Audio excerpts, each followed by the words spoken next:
Ready? 3, 2, 1, start.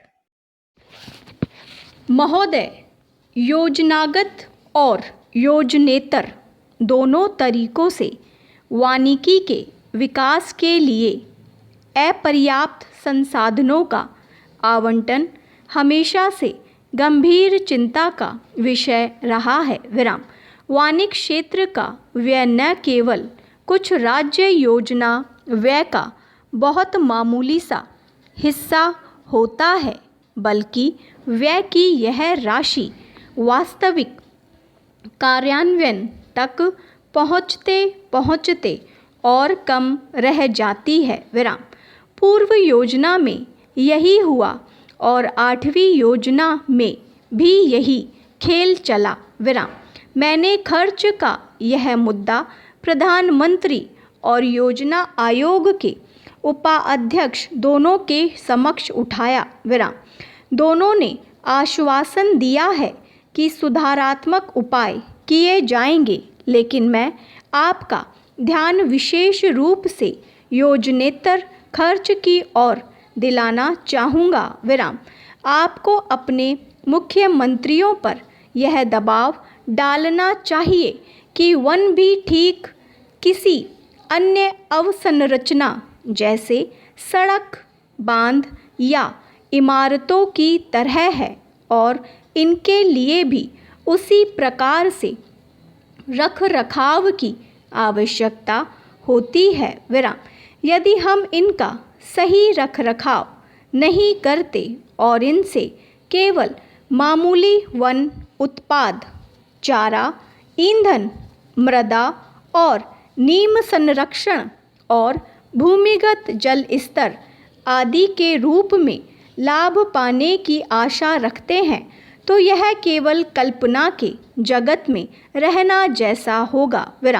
वह समय भी आ सकता है जब संकट की कठिन स्थिति पैदा हो जाएगी और तब हम रातों रात इसका हल नहीं ढूंढ पाएंगे।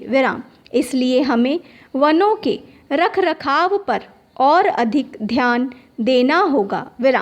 जैसा कि आप जानते हैं कि कुछ राज्यों में बहुपक्षी और द्विपक्षी दाताओं द्वारा विदेशी सहायता प्राप्त परियोजनाएं कार्यान्वित की जा रही है।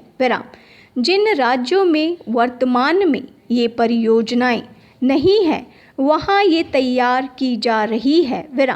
इस संबंध में मैं 2 महत्वपूर्ण बातें करना चाहूँगा।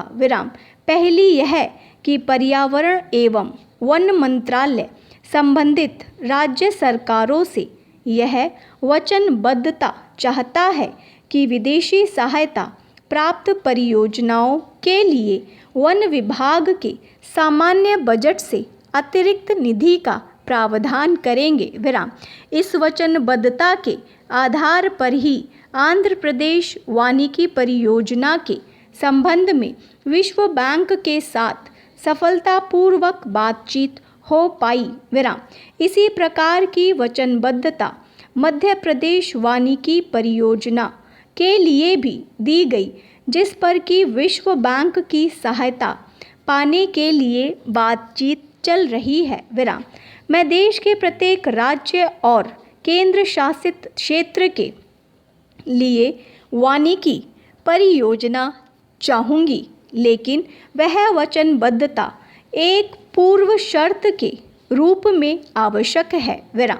दूसरी बात जो कि निरंतरता से संबंधित है, वह भी उतनी महत्वपूर्ण है।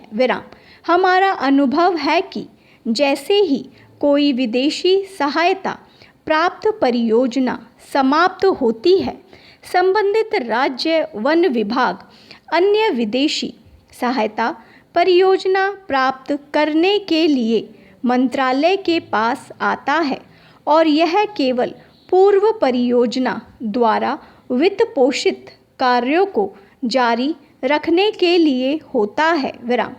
ऐसा हमेशा संभव नहीं होता, लेकिन इससे समस्या उत्पन्न होती है क्योंकि विदेशी सहायता प्राप्त परियोजनाओं के माध्यम से हुई उत्पादकता में वृद्धि से उत्पन्न राजस्व राज्य सरकारों के सामान्य राजस्व में चला जाता है। स्टॉप।